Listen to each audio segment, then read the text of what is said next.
came on air, I learned that the finance minister may have finally reached out to you. Yeah, they reached out to a colleague of Convener and indicated we invited to a meeting at 3 o'clock tomorrow. So we look forward to that meeting. Now we actually have the mountain people group and then our group practically becoming one group. So we're just one group meeting the minister. Tomorrow, okay. So finally, this is, first of all, one, you wanted to engage. Yep. You send the petitions asking for the engagement. You now finally have that meeting. Anybody knows what that meeting will do to you? Well, it's... What are your expectations? What are your expectations? It's a start, but, the advocacy that has gone on is what should have happened in the meetings. But I think a lot has been said. Our position is very simple. It's so clear. I think the minister knows it, but let's see. Probably, yes, it's another box we need to check to actually reach a fine resolution. I am quite confident that His Excellency the President Anado does not really want this to affect individual bondholders. Its implications are far-reaching, they are catastrophic. I don't think that's the legacy he wants, a legacy that actually destroys the entire savings culture, a legacy that actually destroys the trust of the people in their government, and I don't think it's something he would want to really sign up for. They may not have thought through it, but I just wish we didn't have to actually make public advocacy and all this unnecessary noise to really get them to hear the case of individual bondholders. And here, we're not just talking about people holding investments directly on the CSD, but also the collective investment schemes. Everybody donating, not donating, saving 1,000 cedis out of the salary, earmarking that you have a direct debit, 500 cedis every month, going to an M fund, a TESA, Triple T, a Bura Capital Fund, a Fidelity Flip.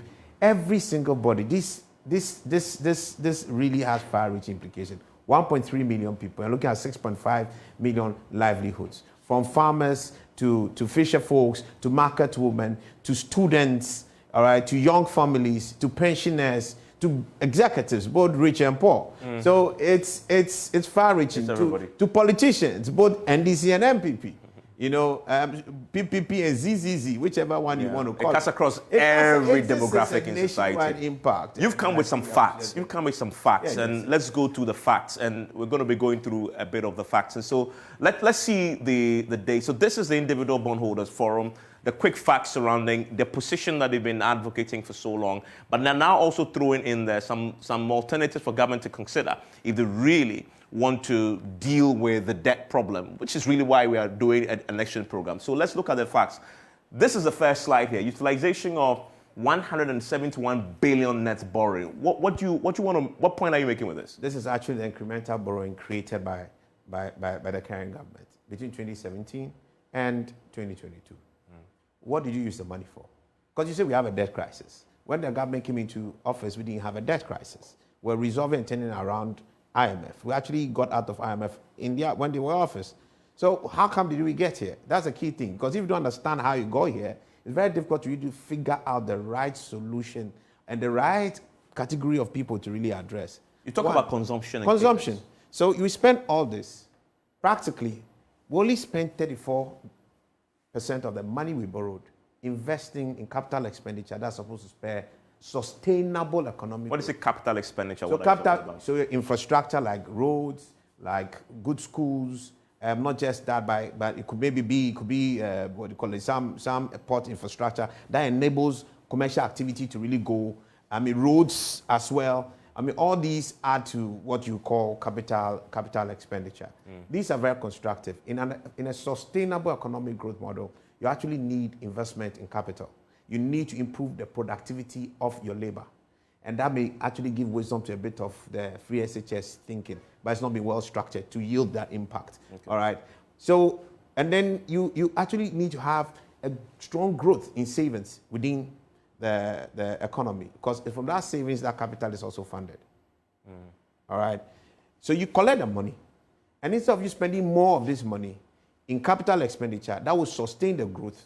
So that by now, after all this money that we spend, we would rather be enjoying the benefit of it. It's like you having money. You have an option. You can go and watch Afrochella, or possibly you can actually put that money as a deposit to buy a house, depending on the number of people you want to sponsor. Somebody called me over the holidays, $10,000 a table for something. I told them, you must be crazy. I can't be doing $10,000. You could do a lot more things for me. But somebody may.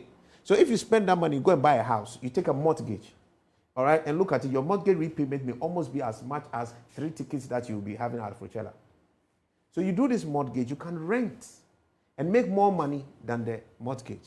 So you pay off the bank and you own a house. That's why it makes sense to invest in. So that's what the individual, rational, wealth, proper thing, individual. But so, what does the government choose? So government rather chose to consume. So the blue here. The blue here is all consumption. So they borrowed this much and they spend most of the money economic consumption. 66%. 66%, 2/3 of the money. Just, I don't want to say chopping the money, but that is the effect of it. Spending the money in things that really don't yield sustainable returns. But you still need some kind of consumption to spare an economy. You can take a decision as government, and if you look at the Keynesian theory, you can actually get in and then stimulate an economy and step back as government. You have a short-term growth, but it is the private sector's response and drive in investment, running on existing capital, sparing on implied capital, that can actually help you now sustain the growth going forward. That's how you build a proper economy. You don't keep just spending and borrowing and spending and think that you are really growing an economy. That's not what government did.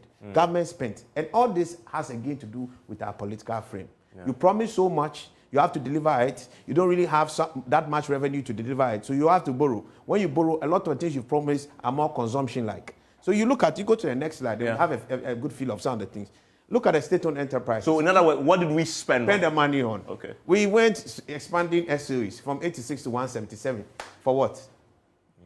So if you look at our compensation budget, you realize that between what they inherited from 2016, in 2017, at the beginning of 2017, to date, it's actually about some 260 to almost 270% increment in our compensation budget. If you look at what they want to spend in 2023, you're looking at 370% increment. Who does it? Your inflation, has it actually accumulated that over the year? Absolutely not. And I'm interested in this second one about increasing the public sector workforce from 500,000 to 900,000. From 600,000 to about 900,000. The question is, who exactly were they employing? They're employing a job for the boys. Go to any of the public sector entities, and you see how they are overstaffed. I always give this example because I'm from the petroleum sector. Joe Adoyobo, very fine gentleman. He ran BOSS during Kufuor's time. He built all the tanks that are there today, and they were operating them. He had just about 69, I think, or 70 staff. The entire BOSS? The entire BOSS. Today, you have over 500. At the last SOE report, they had almost 500. But I know they've added more. Because everybody wants to put somebody somewhere. But people think that you take one person, it's not adding. But when you take one person, you end up with all these people. And when you end up with all these people, everybody has to take his money. Everybody has to take his benefits. But more, what is worse for the economy is that they are not being productive. So you go to BOSS, you see people watching YouTube. You go to MPA, you see the same thing. You go to the ministries, you see the same thing. Some ministries are very hardworking. I mean, a lot of the folks at the Ministry of Finance, some folks at the Ministry of Energy, very hardworking. Another whole set to just passing the time. And the last SOE report, billions and billions a lot of that's lost. That's lost. And so you look at all the borrowing from this state-owned enterprise, they on their own are unable to even sustain their own debt. And that's why government has been somewhat underreporting its debt. Because when they talk about what is really sitting directly on central government. Now, when they added the SOE debt, that's how come we went past 100%. And then to add to complete that, now we have multiple. You said multiple. You go to the SOE deputies. You go to the deputy. They appoint one deputy. Now they don't even appoint one. They appoint multiple, 2, 3 different deputies. For what? The institution was running functionally before. So why are we just creating jobs for the boys? Every party folk expects to have a piece of a pie. Which pie? Is Ghana a cake for you to chop? You understand? These are the problems. And look, I have to be fair to the MPP. It is not just them. Their predecessors also had that. So that's why I said there's a problem with our governance frame. Every government that comes, they do it worse. The MPP has done it worse than the MPP. No wonder on the average, we are almost going to the IMF after every 5 years. We will just keep going because this won't change. That's my biggest problem in this entire thing. You are making us suffer for crime we didn't commit, crime that you are responsible for the bad leadership that we have suffered. But we'll get back there because when we end up going on, you have another one. Just a bit. I was going to show you one last. Let's. One last. Well, as you keep borrowing, as you keep spending, and you are borrowing, what comes? You have more debt, more interest. Yeah. And you have flagship programs. Because it adds up. It adds up eventually to the debt. My former boss, Chasado, if you're anywhere, I greet you. He always tells me, Senyo, every little adds up. So don't give small money chance. My mother will say, if you don't know how to count your pesos, you will never see your CD.